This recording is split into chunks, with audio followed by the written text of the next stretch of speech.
पर लेकर चले गए। ले जाकर के वहां पर कहा, कयाधु पुत्री, तुम यहाँ पर जितने दिन चाहो अपने गर्भ को धारण करके रह सकती हो। सुखदेव जी महाराज तो 12 वर्ष गर्भ में थे, लेकिन भागवत हमें बताता है कि प्रहलाद जी अपनी माँ के गर्भ में 23,000 वर्ष थे। 23,000 वर्ष थे। जब कठिन तपस्या किया हिरण्यकश्यप ने, और कठिन तपस्या करके ब्रह्मा जी से उसने वरदान प्राप्त किया, ना भोर में मरूं, ना शाम को दिन में मरूं, ना रात में मरूं, ना घर में मरूं, ना बाहर मरूं, ना अस्त्र से मरूं, ना शस्त्र से मरूं, ना मनुष्य से मरूं, ना पशु से मरूं, ना आकाश में मरूं, ना धरती पे मरूं। इस तरह से चालाकी से उसने वरदान मांगा, ना 12 महीने में मरूं। भगवान ने उसको, ब्रह्मा जी ने वरदान तो दे दिया, लेकिन भगवान नारायण ने कहा कि तुम जो वरदान दिए हो उस वरदान का मैंने भी निराकरण कर लिया। वरदान पाकर के हिरण्यकश्यप आया। अब उसकी भुजाओं में बल है, चलता है तो पृथ्वी पर पैर पटकता है तो पृथ्वी भी थर्रा जाती है, इतना बल है। आ गया, जिसको देखता है टेढ़ी दृष्टि से देखता है। उस नगर में जो नारायण के मंदिर है, वहां की मूर्ति को हटवा करके अपनी मूर्ति स्थापित करता है कि यहाँ पे अब हिरण्यकश्यप की पूजा होगी। नारायण की पूजा जो करता है उसके सर को धड़ से अलग कर देता है, उसकी मृत्यु हो जाती है। लोग नारायण की पूजा नहीं कर पा रहे हैं डर के मारे। लोग अंदर मन से भगवान की आराधना करते हैं, कोई भगवान के मंदिर नहीं जाता है। हिरण्यकश्यप के नाम का हवन होगा, ओम विष्णुवे नमः नहीं होगा, ओम हिरण्यकश्यप आय नमः होगा। लोग कहते हैं ये कैसे हो सकता है, सृष्टि में हाहाकार मच जाएगा। हिरण्यकश्यप ने अपने नाम का डंका बजा दिया, लेकिन कयादु तो भगवान की ही भक्त थी। कयादु तो भगवान की भक्त थी। कयादु आई तो उसने पुत्र को जन्म दिया। परम लाडला भक्त प्रहलाद भगवान का भक्त हुआ, जो जन्म लिया और नारायण का नाम लिया। इस तरह से प्रहलाद धीरे धीरे बड़े होने लगे। 5 वर्ष के प्रहलाद हुए। प्रहलाद को पाठशाला भेजा गया। शुक्राचार्य जी के जो 2 पुत्र हैं, संदा अमर्क, ये उनके गुरु बने और उनको शिक्षा देने के लिए भेजा गया कि इन्हें राक्षसी विद्या सिखाई जाए। राक्षसी विद्या अर्थात मार काट, वध करना। लेकिन प्रहलाद तो स्वयं पढ़े पढ़ाए हैं, उनको पढ़ाने की क्या आवश्यकता है। प्रहलाद अपने आश्रम में सारे बालकों के साथ में भगवान का गुणगान गाते हैं। गुरुदेव चले जाते हैं तो भगवान के नाम की लीला करते हैं, भगवान के नाम का, कि मारने वाला है भगवान, बचाने वाला है भगवान, उसी ने जन्म दिया है वही मारेगा। तुम क्यों डरते हो अपने बालकों से, अपने मित्रों से कहते हैं, जो नन्हे 5 वर्ष के हैं। तो मित्र भी तो वैसे ही हैं, 5 वर्ष के मित्र कहते हैं, नहीं प्रहलाद, तुम्हारे पिताजी चौराहे पर टांग करके, तलवार से मार करके मृत्यु को प्राप्त करा देंगे मेरे घर वालों को, इसलिए मुझे ऐसी शिक्षा मत दो। प्रहलाद ने कहा, नहीं, इसी शिक्षा से तुम्हारा कल्याण होगा, इसी शिक्षा से तुम्हारे पिता का, तुम्हारी माता का कल्याण होगा, इसलिए तुम नारायण के नाम का गुणगान गाओ। क्यों डरते हो? सारे बालकों ने कहा कि कैसे विश्वास करें तुम्हारे नारायण पे प्रहलाद। प्रहलाद ने कहा कि विश्वास क्या है, परमात्मा स्वयं विश्वास का रूप है। तुम्हारे अंदर श्रद्धा होनी चाहिए, श्रद्धा विश्वास रूपीणो। भगवान कौन है? एक नारायण है। नारायण कैसे जन्मे? नारायण क्षीर सागर में लेटे हुए थे, सोचने लगे कि अकेला मैं नर हूं। नर माने जल, नार माने जल, अयन, उस जल में उन्होंने अपना मकान बनाया। अयन माने मकान। विष्णु भगवान कहाँ रहते हैं? जल में। तो जल माने नार, नार माने जल, अयन माने मकान, मकान माने अयन। तो नारायण, नार धन आयन, नारायण। तो उस नारायण ने जल में अपना अयन बना लिया।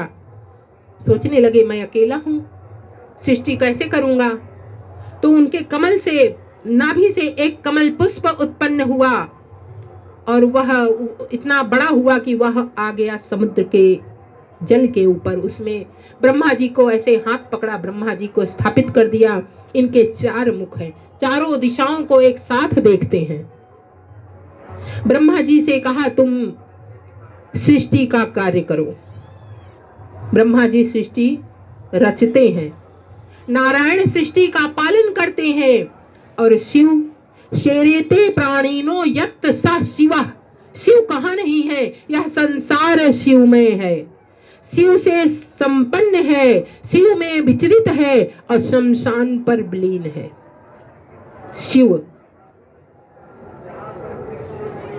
शिव से कहा आप संहारक हैं और स्वयं पालनहार बन गए नारायण। इस तरह से नारायण ने अपने कार्य को बांट दिया, लेकिन है तो एक ही नारायण। उसी नारायण से शिव भी उत्पन्न है, उसी नारायण से ब्रह्मा उत्पन्न है, उसी नारायण से देवियों का भी प्रादुर्भाव हुआ है।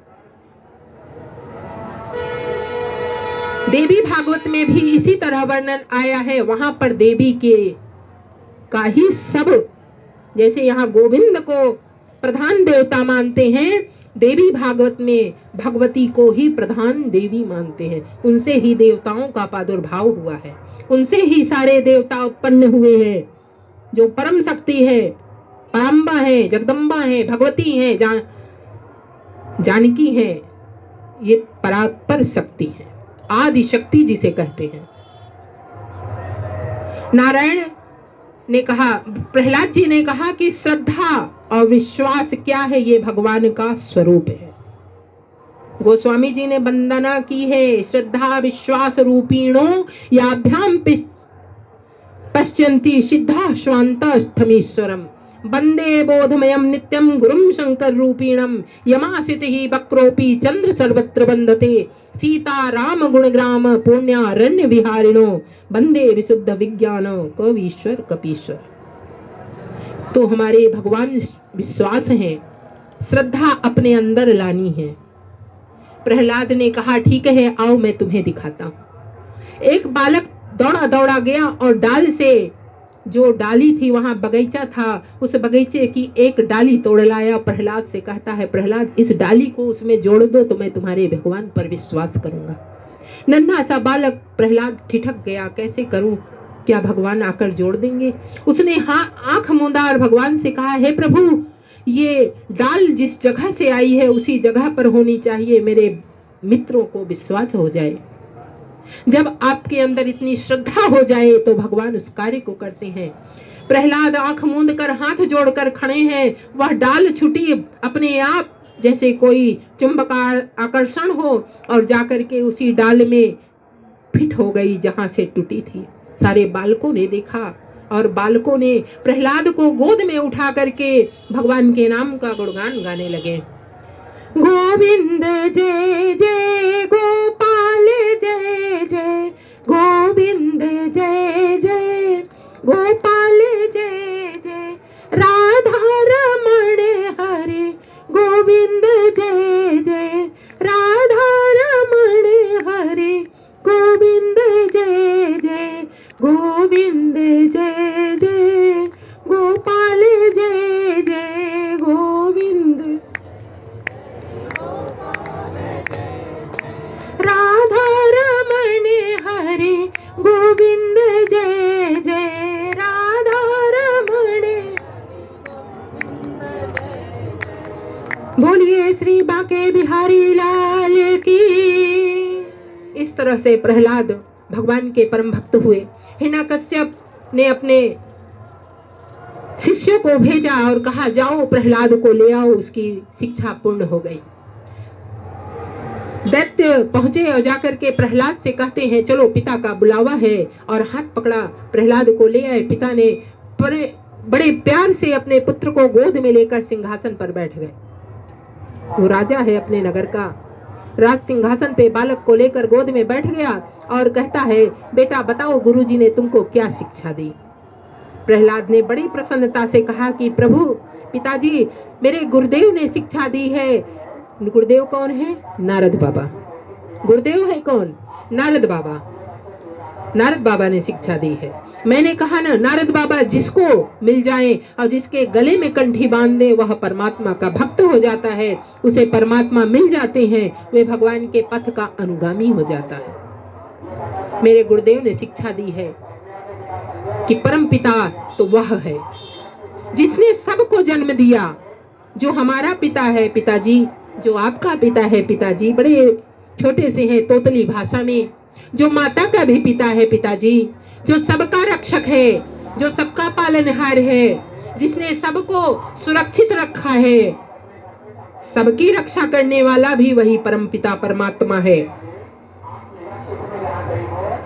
प्रहलाद जो बड़े प्यार से गोद में बालक को बैठाया था, उसको उठा करके फेंक दिया। अरे दुष्ट, मैंने तुमको भेजा था शिक्षा प्राप्त करने के लिए, तुमने मेरे शत्रु की शिक्षा मुझे बता रहे हो, उसका गुणगान गा रहे हो। बालक बेचारा खड़ा है, करे क्या? पिताजी ने उठा करके गोद से फेंक दिया। कयाधु ने अपने बालक को गोद में ले लिया। स्वामी नन्हा है, समझ जाएगा। नहीं देवी, इसको फिर पाठशाला भेजो, इसको अगर यह इस बार नहीं समझ पाया तो इसको दंड दूंगा। दोबारा पाठशाला भेजा गया। अब जो संडामर्क जी हैं, इन्होंने उन पर विशेष ध्यान दिया, जैसे कोई विद्यार्थी पर पेरेंट्स के कहने पर विशेष ध्यान दिया जाए, विशेष ध्यान दिया।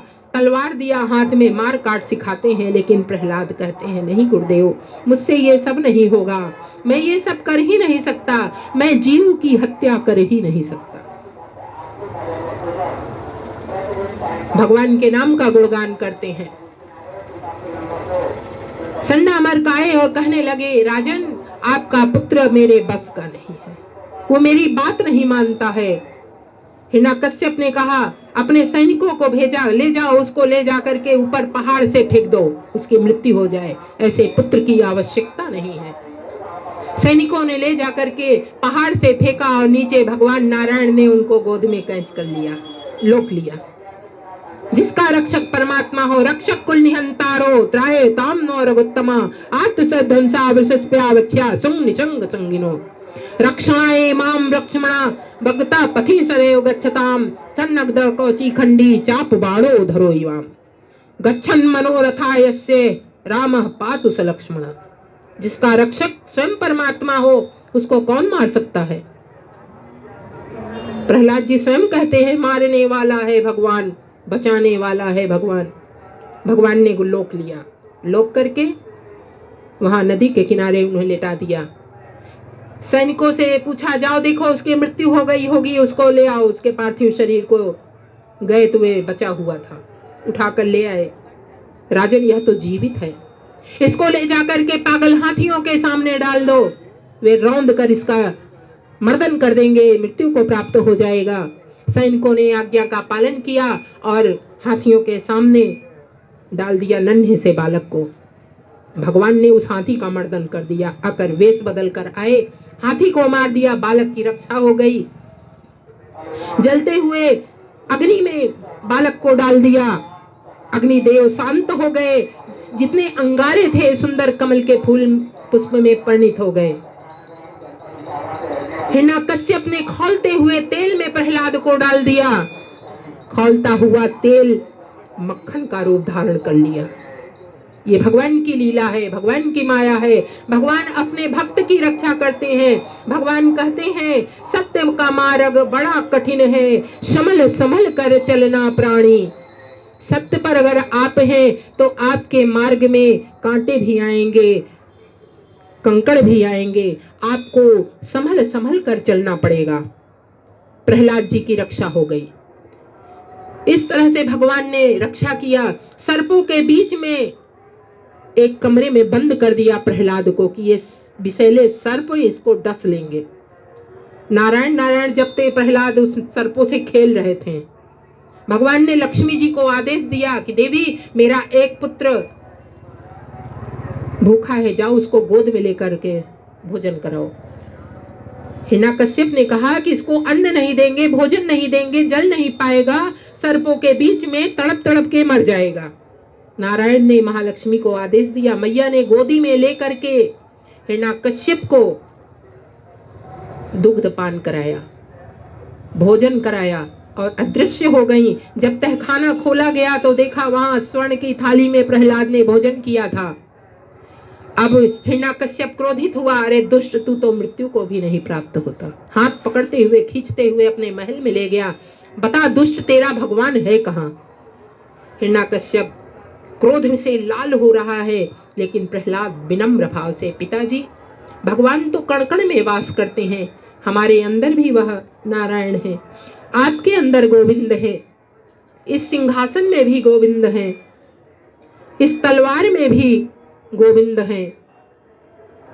पूछता है क्या इस खंभे में भी है? प्रहलाद जी कहते हैं हाँ, इस खंभे में भी है। बड़े ताव में, बड़े क्रोध से उस खंभे को तलवार से मारता है और खंभा बीच से फट जाता है और नरसिंह भगवान का प्रादुर्भाव हो जाता है। बोलो नरसिंह भगवान की। नरसिंह भगवान प्रकट हो जाते हैं। नरसिंह भगवान प्रकट हुए। भगवान का ऐसा रूप देख करके हिरण्याकश्यप डर गया। इतना भयावह रूप, सारा शरीर मनुष्य का, सिर सिंह का, नख सिंह के, पंजा सिंह के देखकर डर गया, लेकिन फिर भी साहस करके उसने तलवार उठाई और भगवान से युद्ध करता है। भगवान उसके तलवार को तोड़कर फेंक दिया। मल्ल युद्ध होता है, दोनों आपस में मुष्टिक प्रहार करते हैं। भगवान उसको मुष्टिक मारते हैं तो वह पृथ्वी पे लौट जाता है, लेकिन फिर भी साहस करके उठ के भगवान पे प्रहार करता है। इस तरह से युद्ध करते करते भगवान उसको खिलाते खिलाते गोधूली का बेला ले आते हैं, शाम का समय, जिसे गोधूली बेला कहते हैं, जो इस समय की बेला है। जब इस समय की बेला हो गई तो भगवान ने उसको गोद में लिया और ले करके बैठ गए डेहरी के ऊपर, उसी के राजमहल की डेहरी पे। फिर भी कहता है कि तुम मुझे मार नहीं सकते, मैंने वरदान प्राप्त किया है, न मैं दिन में मरूं न रात में मरूं। भगवान ने कहा देखो यह कौन सी बेला है? कहता है यह तो संध्या का समय है, गोधूली बेला। भगवान ने कहा मैं तुम्हें मारूंगा। कहता है नहीं मार सकते, मैंने ब्रह्मा से वरदान प्राप्त किया है, न पृथ्वी पे मरूं न आकाश में मरूं। भगवान ने कहा तुम हो कहां, देखो। कहता है मैं तो आपकी गोद में हूं, स्वयं कहता है। भगवान अपनी जंघा पर उसको लिटाए थे। कहता है फिर भी नहीं मार सकते, न मैं अस्त्र से मरूं न मैं शस्त्र से मरूं। भगवान ने कहा मेरे पास क्या है तुम देखो, कोई अस्त्र शस्त्र, तलवार, चक्र, सुदर्शन कुछ है? उसने कहा नहीं, आपके पास तो बड़े बड़े नख हैं, विशाल नख। कहता है फिर भी नहीं मार सकते। क्यों नहीं मार सकता? मैं 12 महीने में न मरूं। भगवान ने कहा तुम डाल डाल हम पात पात, मैंने तुम्हारे लिए 13वां महीने का निर्माण किया, जिसे हम पुरुषोत्तम मास कहते हैं, जिसे हम अधिक मास कहते हैं। जो सारे मासों का मल है या अधिक मास, भगवान इस मास में अवतार लेते हैं तो यह पुरुषोत्तम मास हो जाता है। मैंने तेरे लिए 13वां महीना बनाया है, कहते हैं। और उसके हृदय को विदीर्ण करके, उसके हृदय को चीर करके, उसकी अतड़ियों को निकाल करके अपने कंठ में धारण कर लेते हैं। बोलो श्री नरसिंह भगवान की। भगवान नरसिंह देव का प्रादुर्भाव हो गया। भगवान नरसिंह भगवान ने हिरण्याकश्यप का वध कर दिया। हिरण्याकश्यप मोक्ष को प्राप्त हो गया। देखिए भगवान ने उसको गोद में लेकर मारा और उसकी अतड़ियों को अपने कंठ में माला की तरह पहन लिया। अब जो देवता थे वे थर थर कांप रहे हैं। बैकुंठ में महालक्ष्मी मैया ने सुना कि भगवान ने बड़ा क्रोध किया है। नारद बाबा ने उनसे विनती किया कि पत्नी के सामने पति का क्रोध शांत हो जाता है, आप चलिए, आपको देखकर उनका क्रोध शांत हो जाएगा। महालक्ष्मी मैया बड़े गर्व से आई, मेरे स्वामी हैं, वे अभी शांत हो जाएंगे। और जब उनका इतना भयावह रूप देखा तो वे थर थर कांपने लगी और भागकर बैकुंठ पहुंच गई कि मैंने तो अपने स्वामी का ऐसा रूप कभी देखा ही नहीं था। इतना भयावह रूप धारण किया अपने भक्त की वजह से। भगवान कहते हैं कि मैं अपने भक्तों के लिए कुछ भी कर सकता हूं। अहम भक्त पराधीना, मैं भक्तों के अधीन हूं। भक्त मेरे अधीन नहीं है, मैं भक्तों के अधीन हूं। आपने ठाकुर जी को अपने घर में रखा है, तो जब आप उनको स्नान कराएंगे तभी तो करेंगे। तो मैं उनके अधीन हूँ, अहम भक्त पराधीन, लिखा है, कहने की बात नहीं है। और प्रहलाद जी थर थर कांप रहे थे, नन्हे से कोमल 5 वर्ष के बालक। नारद बाबा ने कहा, प्रहलाद घबराओ नहीं, आगे बढ़ो, भगवान तुम्हें हृदय से लगा लेंगे पुत्र। धीरे धीरे चरण आगे बढ़ाते बढ़ाते जब पहुंचे भगवान के चरणों में अपने मस्तक को रख दिया, और भगवान ने, नरसिंह देव ने प्रहलाद को उठा करके अपनी गोद में लगाया और चाटने लगे, तो महालक्ष्मी मैया ने देखा, दौड़ी दौड़ी आई, उनके वाम भाग में विराजमान हो गई। बोलिए लक्ष्मी नारायण भगवान की जय। ये है भक्त के प्रति भगवान का समर्पण। भक्त ही नहीं त्याग करता, भगवान को भी त्याग करना पड़ता है। आप यदि भगवान के सच्चे भक्त बन जाएं, तो भगवान तो अपना बैकुंठ छोड़कर आकर के इस धरा पर कष्ट झेलते हैं। जो परमात्मा सुकोमल, जिसके चरण कमल के समान है, वह इस कठोर पृथ्वी पर चलता है केवल भक्त के वजह से, भक्त के वशीभूत होकर के। आइए, आरती होगी, फिर कल कथा होगी। देखिए, आज पहला दिन था, पूजन, कथा, जाप भी होता है। हम तो बैठ करके गणेश मंत्र, गायत्री मंत्र, रुद्र मंत्र, भागवत मंत्र का जाप भी किया हूं। मैंने किया है। महाराज जी पूजन करा रहे थे, और रोज करेंगे, क्योंकि यह नियम है और ये संयम है। भागवत की कथा कोई ऐसे नहीं हो जाती है, उसका प्रादुर्भाव होता है। उसको आप बृहद रूप से भी कर सकते हैं, संक्षिप्त रूप से भी कर सकते हैं। 5 पंडित रखेंगे तो वे भी जाप करेंगे। अब वो पंडित कितना करता है वो जाने, लेकिन हम स्वयं करेंगे, हमारा भी तो कल्याण होगा। कल्याण तो मेरा भी होगा। हम गायत्री मंत्र करेंगे तो हमारा कल्याण होगा, शिवाय मंत्र जपेंगे हमारा कल्याण होगा, गणेश मंत्र जपेंगे हमारा कल्याण होगा। आप करा रही हैं, आपका तो होगा ही, लेकिन हम कर रहे हैं तो हमारा भी होगा। इसलिए यह साधारण नहीं होता है। आइए, आरती की व्यवस्था करें, आरती हो, फिर प्रसाद वितरण हो। कल फिर इसी समय से 3 बजे से कथा नित्य होएगी। आज महात्म्य हुआ है, कपिल देव का प्रादुर्भाव, नरसिंह देव का प्रादुर्भाव हुआ है, और अब कल की कथा होगी। इस तरह से 7 दिवस नित्य प्रतिदिन श्रीमद् भागवत की कथा रसपान करने का आपको सौभाग्य प्राप्त हुआ है गंगा मैया की वजह से। इस प्रयाग क्षेत्र में यह नैमिषारण्य क्षेत्र बन गया है। सभी लोग प्रेम से खड़े होकर आरती गाइएगा।